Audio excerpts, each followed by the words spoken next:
Bismillahirrahmanirrahim. Alhamdulillahirabbil alamin wassalatu wassalamu ala asyrafil anbiya wal mursalin sayyidina wa habibina Muhammadin wa ala alihi wa sahbihi ajma'in. Qala al-musannif al-imam Abu Hamid Muhammad bin Muhammad al-Ghazali rahimahullah wa nafa'ana bi ulumih. Ats-tsaminah ihya'u ma bainal isya'ain wa hiya sunnatun muakkadah wa mimma nukila adaduhu min fi'li Rasulillah sallallahu alaihi wasallam bainal isya'aini sittu raka'at wa li hadhihi salati fadlun azim wa qila innahal murad bi qawlihi azza wa jalla tatajaba junubuhum 'anil madaji' wa qad ruwiya anhu sallallahu alaihi wasallam annahu qala man shalla bainal maghribi wal isya fa innaha min salatil awwabin. وقال صلى الله عليه وسلم من عاكف نفسه فيما بين المغرب والعشاء في مسجد جماعة لم يتكلم إلا بصلاة أو بقرآن كان حقا على الله أن يبني له قصرين في الجنة مسيرة كل قصر منهما 100 عام ويغرس له بينهما غراسا لو طافه أهل الأرض لوسعهم وسيأتي بقية فضائلها في كتاب الأوراد إن شاء الله تعالى إلى آخره.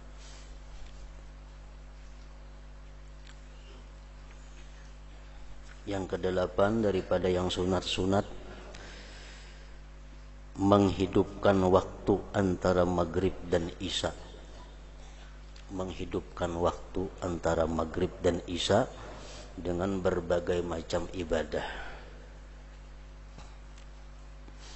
Dan itu adalah sunnah muakkad, sunat yang sangat kuat artinya.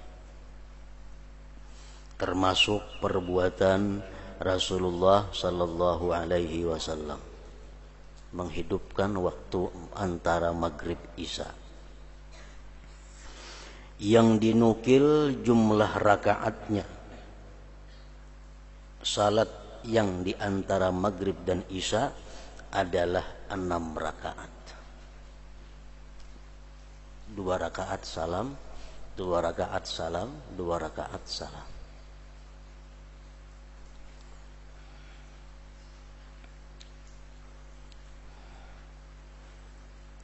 Niatnya usalli sunnatal awwabin. Usalli sunnatal awwabin rak'ataini lillahi ta'ala. Aku sembahyang sunat awwabin 2 rakaat karena Allah Ta'ala. Tuntung 2 rakaat lagi, usalli sunnatal awwabin rak'ataini lillahi ta'ala. Tuntung pulang 2 rakaat, usalli sunnatal awwabin rak'ataini lillahi ta'ala.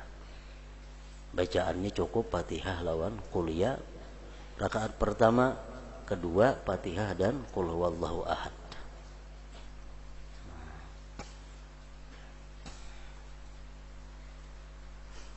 Salat ini mempunyai keutamaan yang besar. Banyak manfaatnya, fadilatnya. Dalam sebuah hadis disebutkan man shalla 6 raka'atin ba'dal maghrib adalat lahu ibadata sanatin kamilah au ka'annahu shalla lailatal qadar. Barang siapa sembahyang 6 rakaat sesudah maghrib, kada termasuk ba'diyah maghrib, itu lain lagi.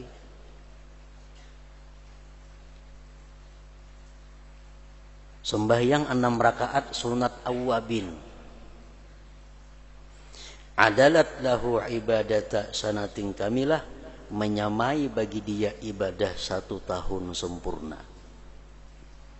Atau seolah-olah dia sembahyang pada Lailatul Qadar. Jadi salat awwabin itu ada beberapa macam, yang paling banyak jumlah rakaatnya 20. Macam sembahyang tarawih 2 10 kali. Yang tengah 6 rakaat. Yang paling pendek 2 rakaat. Jadi sunat awwabin bisa dilaksanakan 2 rakaat, Bisa 4 rakaat, bisa 6 rakaat, sampai 20 rakaat. Nah, untuk yang 6 rakaat ini ada fadilat yang khusus, ada keutamaan yang khusus.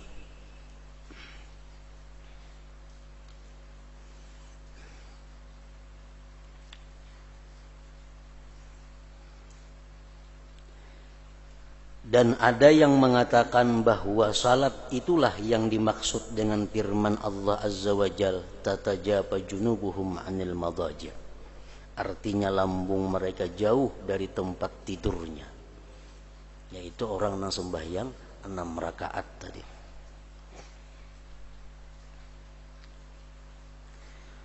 Dan telah diriwayatkan dari Nabi sallallahu alaihi wasallam bahwasanya beliau bersabda, man shalla bainal maghrib wal isya fa innaha min salatil awwabin. Barang siapa yang salat antara maghrib dan isya, maka itu sesungguhnya termasuk salat awwabin. Salat orang-orang yang kembali kepada Allah. Salatnya orang-orang yang suka berbuat taat kepada Allah. Jadi menurut kebanyakan ulama, salat awwabin ini bisa masuk dalam sembahyang apapun. Umpamanya kita sembahyang imbah maghrib mengqadha sembahyang. Untung sembahyang maghrib kita sembahyang ba'diyah maghrib, lalu kita mengqadha. Nah, mengqadha sembahyang, misalnya siang tadi kada sembahyang duha, dikadha ka imbah maghrib sembahyang duha. Sembahyang duha 4 rakaat umpamanya. Itu termasuk awwabin juga. Itu pendapat sebahagian besar ulama, fuqaha ahli fikih.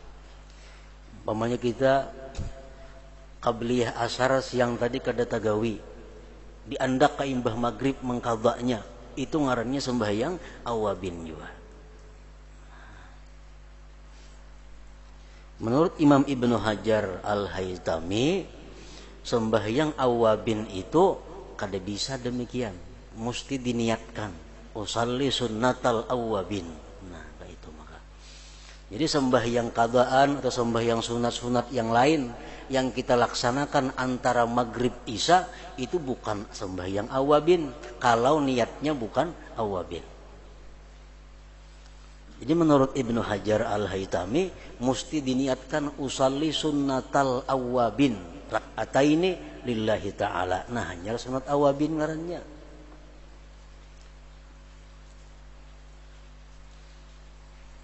Kalau kada diniatkan awwabin, kada termasuk awwabin. Jadi ada perbedaan pendapat mengenai salat awwabin itu. Salat awwabin itu apakah ada sembahyangnya atau sembahyang nangapa kabila imbah maghrib menggawi awwabin ngarannya? Nah, itu nang khilaf. Ibnu Hajar mengatakan sembahyang awwabin itu ada sembahyangnya. 2 rakaat paling sedikit, paling banyak 20. Niatnya pun sunat awwabin. Itu Ibnu Hajar. Ulama yang lain mengatakan sembahyang apapun walaupun itu qadaan kita gawi imbah maghrib, itu ngarannya adalah awwabin juga. Itu pendapat yang lain lagi.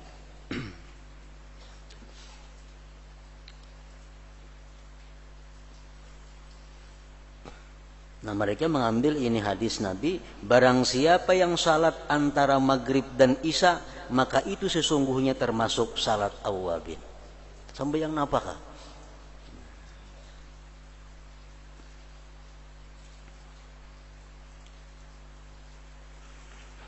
Dan Nabi sallallahu alaihi wasallam bersabda, man akafa nafsahu fima bainal maghrib wal isya fi masjidi jama'atin lam yatakallam illa bi salatin aw bi qur'anin kana haqqan 'ala Allah ay yabniya lahu qasraini fil jannah masiratu kulli qasrin minhuma mi'atu 'am wa yaghrisu lahu bainahuma ghirasa law ta'afahu ahlul ardi lawasi'ahum. Artinya barang siapa yang menahan dirinya, yang beriktikaf artinya. Siapa yang beriktikaf pada apa yang antara maghrib dan isya di masjid melaksanakan jamaah. Sebagian ulama mensyarahkan hadis ini maksudnya adalah di masjid jami'. Macam Masjid Sulaha umpamanya, masjid jami'. Mun dilanggar-langgar surau-surau itu kada masuk masjid jami'. Nah, siapa yang beriktikaf antara maghrib isya di masjid yang dilaksanakan Jumat, di mana ia tidak bercakap-cakap, tidak berbicara kecuali dengan doa atau Quran sampai isya, maka hak atas Allah, pasti atas Allah untuk membangunkan baginya 2 istana di surga.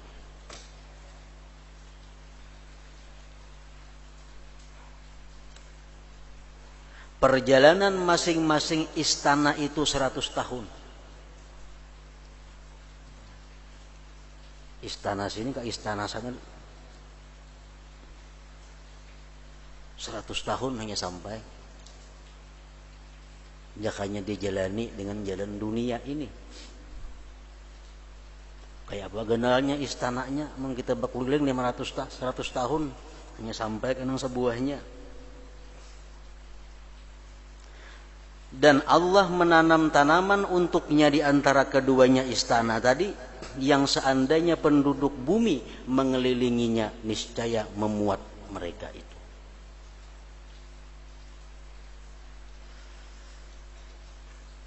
Fadilat orang yang i'tikaf antara maghrib sampai isya.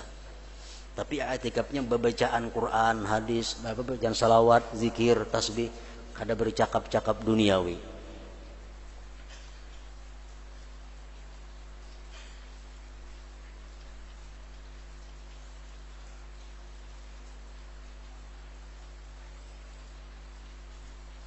Nah, jadi sembahyang awabin termasuk sembahyang yang khusus diperbuat antara maghrib dan isya.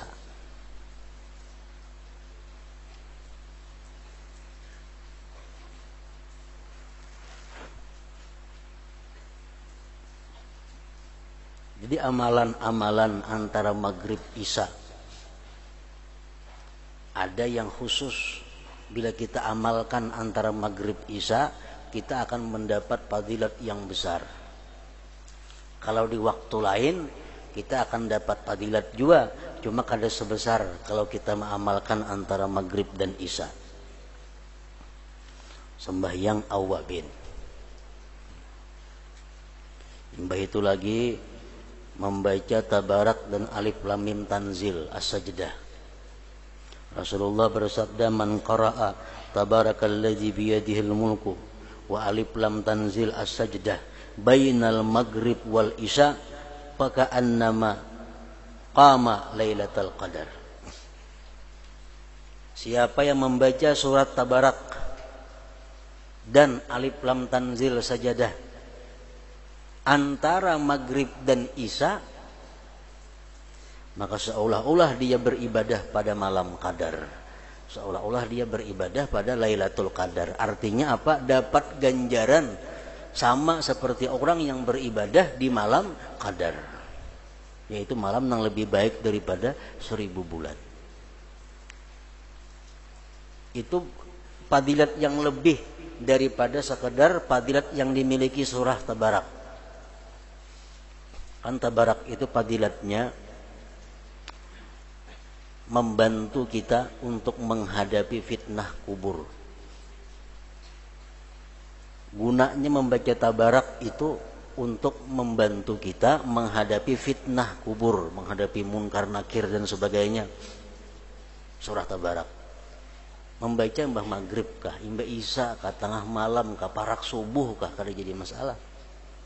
Tapi kalau untuk mendapatkan fadilat yang sama dengan Lailatul Qadar, itu membaca surat tabarak dan alif lam sajdah mesti antara maghrib dan isya.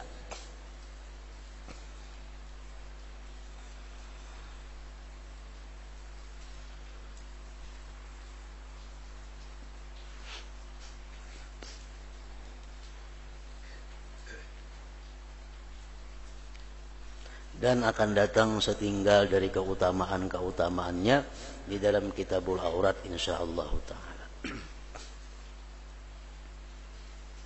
Imam Ahmad Al-Hawari pernah bertanya kepada Syekh Abu Sulaiman Ad-Darani.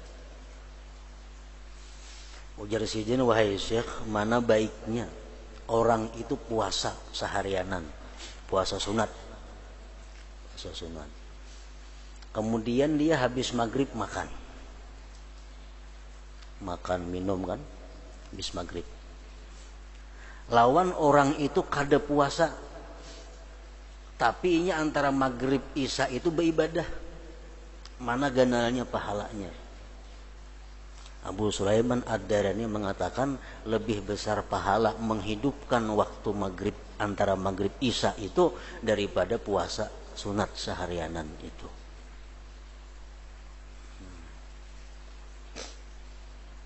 Jadi andai kata kita puasa maghrib makan tuntung makan sembahyang maghrib, kawisi mandi segala macam isya, kada sampat, artinya menghidupkan waktu antara maghrib isya. Ada seekongnya ini kada puasa siang hari, cuma begitu maghrib sembahyang berjamaah, duduk beribadah sampai isya, sembahyang isya pulang berjamaah, lebih afdal itu pahalanya daripada puasa seharianan tadi, tapi antara maghrib isya kada kawa beribadah. Nah, jadi kedudukan waktu antara maghrib isya ini adalah mendekati dengan waktu tengah malam. Kalau kita kada kawa beribadah di tengah malam, kita ambil waktu menghidupkan waktu antara maghrib dan isya.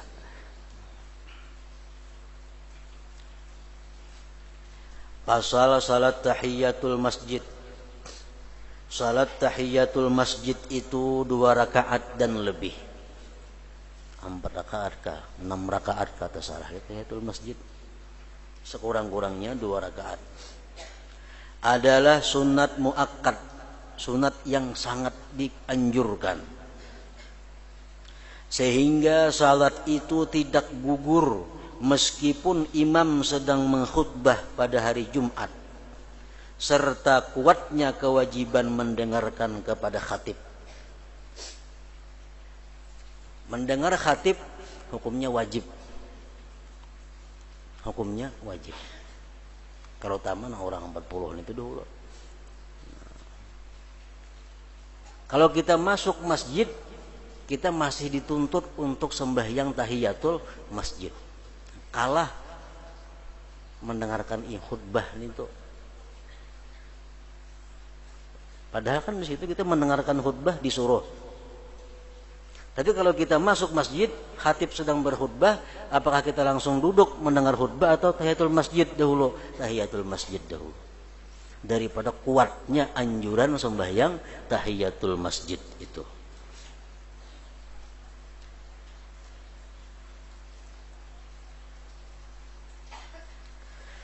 Jika ia mengerjakan salat fardu atau qadaan, maka tahiyatul masjid itu tertunaikan dengannya dan ia berhasil mendapat keutamaan.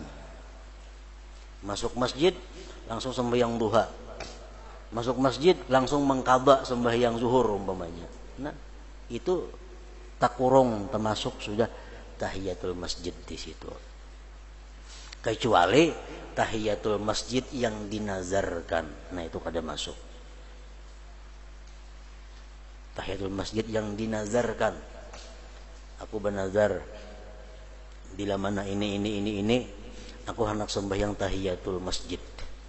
Nah, masuk masjid mesti sembahyang tahiyatul masjid. Kada gugur dengan sembahyang duha, dengan sembahyang mengqadha di masjid kada gugur. Tapi kalau kita kada bernazar apa-apa, kita masuk ke masjid langsung sembahyang qabliyah umpamanya. Nah, masuk sudah tahiyatul masjid di situ. Dan ia berhasil mendapat keutamaan. Karena yang dimaksudkan adalah agar ia pada permulaan masuknya itu tidak kosong dari ibadah. yang khusus dengan masjid sebagai pelaksanaan hak masjid itu.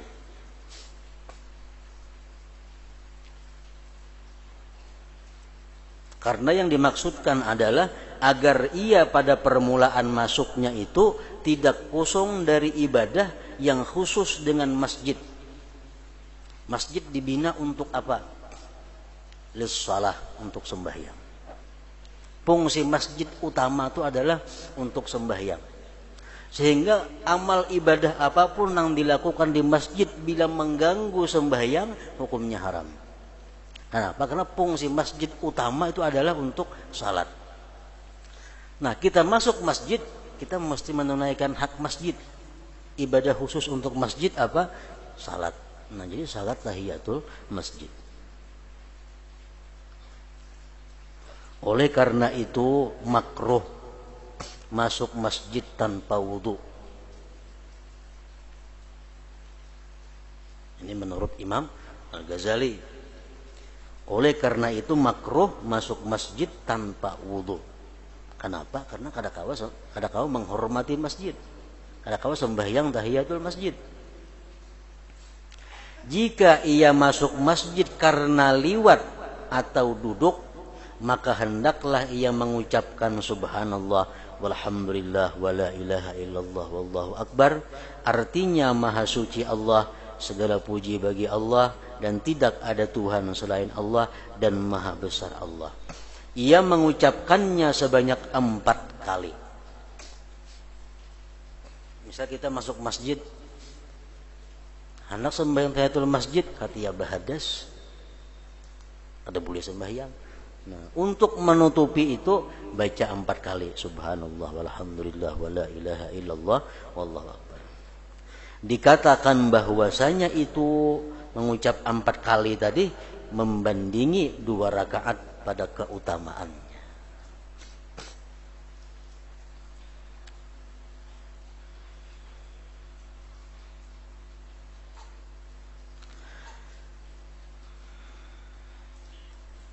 Jadi sembahyang tahiyatul masjid itu bila kita masuk masjid, duduk kita, nah sudah kehilangan waktu tahiyatul masjid. Bisa masuk masjid, bang berduduk ha. Nah kada kau lagi sembahyang tahiyatul masjid karena sudah duduk. Jakanya berdiri aja kada berduduk. Nah masih ada waktu untuk tahiyatul masjid. Berdiri misal di masjid, walaupun lawas berdiri, nah masih ada waktu tahiyatul masjid. Kalau masuk masjid duduk walaupun 1 mat, kada kau lagi sembahyang tahiyatul masjid, sudah hilang apa waktunya, sudah habis waktunya.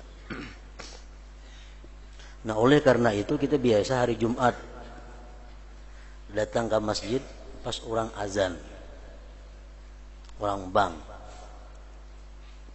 masuk orang bang, jangan berduduk, berdiri. Hendak menyahuti azan dahulu berdiri. Tuntung kita menyahuti orang azan, tuntung azan, sembahyang apa kita? Sembahyang qabliyah Jumat. Qabliyah Jumat nih. Nah, orang sudah bang, qabliyah Jumat. Karena kita berdiri aja tadi menunggu tadi sembahyang qabliyah Jumat, otomatis termasuk tahiyatul masjid di dalamnya, dapat pahalanya. Amun kita orang bang masuk ke masjid duduk. Tuntung orang bang sembahyang qabliyah Jumat, nah kada dapat pahala tahiyatul masjid, kada dapat pahala karena sudah berduduk bang tadi kita. Nah, jadi menunggu orang azan itu, kalau kita hendak menyahut azan itu berdiri aja.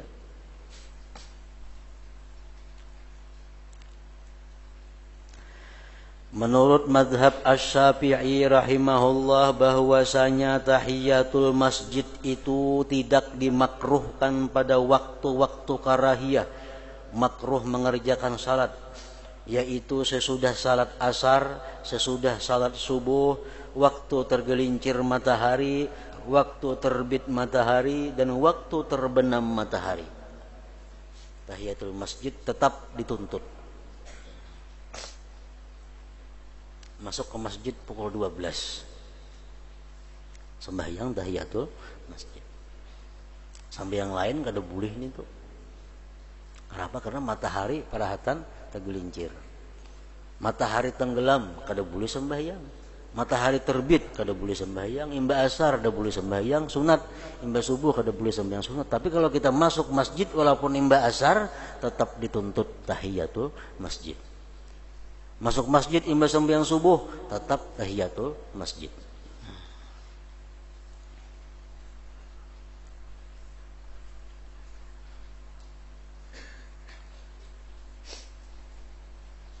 Karena apa yang diriwayatkan annahu sallallahu alaihi wasallam shalla rak'ataini ba'dal 'ashri faqila lahu amanahaitana an hadza faqala huma rak'atani kuntu usallihima ba'da zuhur fashaghalani anhumal wafdu.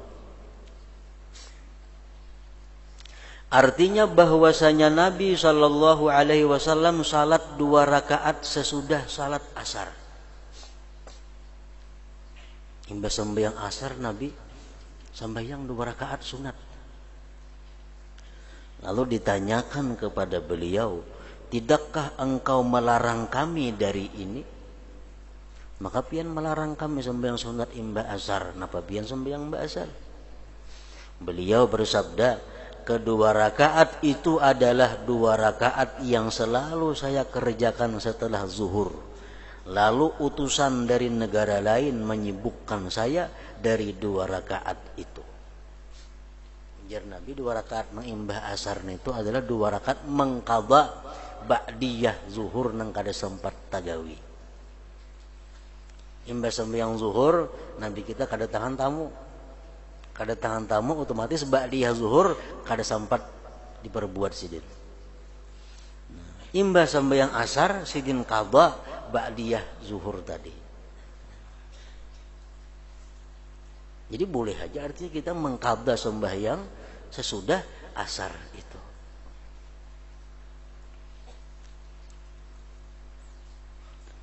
Hadis ini memberi 2 faidah, 2 pengertian. 1, kemakruhan itu makruh sembahyang imbah subuh. Makruh sembahyang imbah asar. Makruhnya makruh tahrim. Arti makruh tahrim ini haram, berdosa dan kada sah sembahyangnya. Sembahyang sunat imbah asar, imbah subuh haram dan kada sah.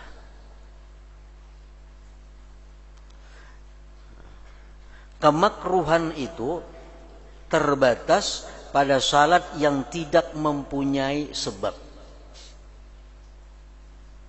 Kada boleh sembahyang imbah asar, kada boleh sembahyang imbah subuh. Itu kalau sembahyangnya kada mempunyai sebab. Kalau sembahyang mempunyai sebab, kada jadi masalah. Misal kita imbah asar berwudu, Tungtung berwudu, sembahyang 2 rakaat sunat wudu. Walaupun imbah asar kada jadi soal, karena sembahyangnya sembahyang yang punya sebab sebelumnya.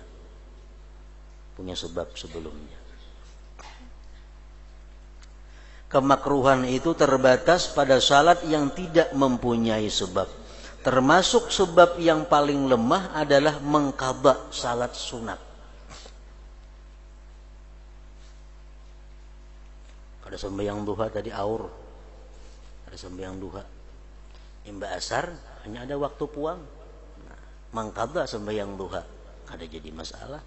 Karena ada sebab sebelumnya.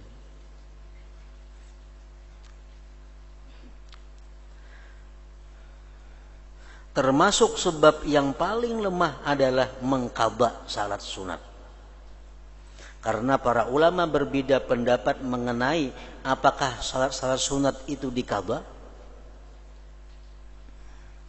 Itu khilaf ulama. Ada mengatakan sembahyang sunat itu kada perlu diqadha. Ada mengatakan sunat diqadha. Apabila ia melakukan seperti apa yang tertinggalkan, terliwati waktunya, apakah menjadi qadhaan?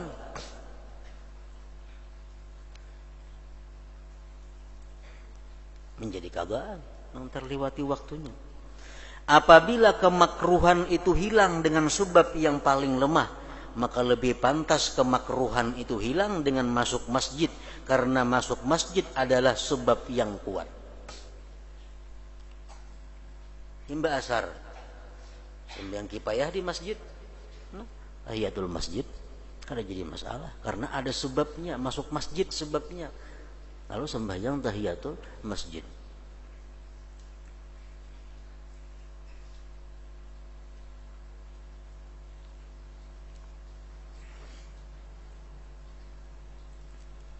Kecuali sengaja mengintai-ngintai, nah itu nang kada boleh. Waktu masih banyak hajian yang puang banyak, kayak nagen mangkada aku imba asar aja mangkada, menyengaja meletakkan sesuatu ke waktu nang makruh, nah itu kada boleh. Amun ini mangkada ada kesempatan lagi misalnya, nah diandak ka imba asar itu kada apa-apa. Contohnya lagi, kita aur-aur bangun guring berwudu segala macam, orang kamat sembahyang subuh atau kamat sembahyang asar, nah mana kita gawe dulu 4 berjamaah sembahyang asar. Nah sunat asar, sunat subuh kayaknya menggawe imba sembahyang subuh, imba sembahyang asar, nah itu kada jadi masalah. Amun kulir, nah ini kan kada boleh. Orang bang ada duduk orang biang kabliah kena ku kada aja mbak asar, nah ini nang kada boleh. Manyang haja maandak waktu ke tempat nang waktu kada boleh nitu. Oleh karena itu salat jenazah tidak makruh apabila ada biang jenazah, kada makruh mbak asar karena ada punya sebab. Tidak makruh salat gerhana dan istisqa pada waktu-waktu ini karena salat-salat itu mempunyai sebab. Pas imba asar gerhana matahari, sembahyang sunat gerhana kada jadi masalah karena ada sebab sebelumnya. Amun sembahyang sunat mutlak, nah kada boleh imba asar imba subuh. Sembahyang istikharah kada boleh imba asar imba subuh. Sembahyang hajat kada boleh imba asar imba sembahyang subuh. Sembahyang hadiah kada boleh imba asar imba subuh karena kada ada sebab sebelumnya.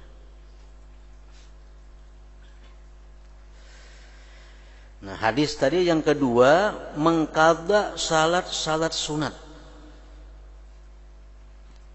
Karena Rasulullah sallallahu alaihi wasallam mengqadhanya.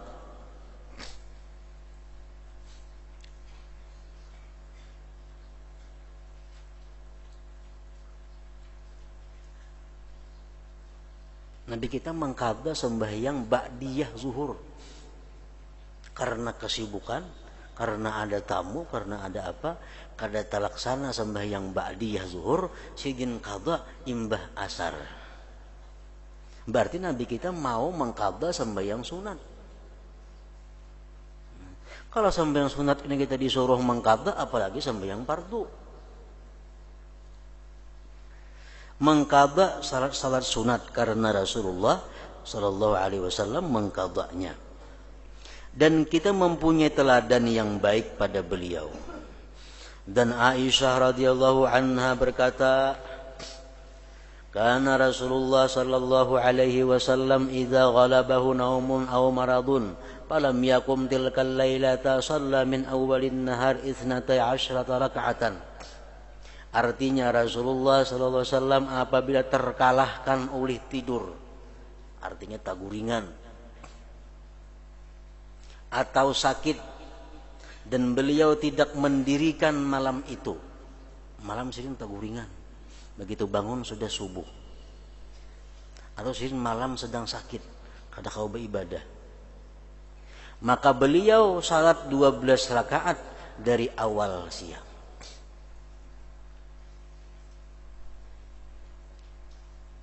Mengqadha sembahyang malam, mengqadha sembahyang malam. Para ulama berkata, barang siapa di dalam salat lalu ia terlewatkan dalam menjawab muazzin, maka apabila ia salam maka ia mengqadha dan menjawabnya meskipun muazzin itu telah diam. Jangankan sembahyang, menjawab azan aja kita disuruh mengqadha. Menjawab orang bank.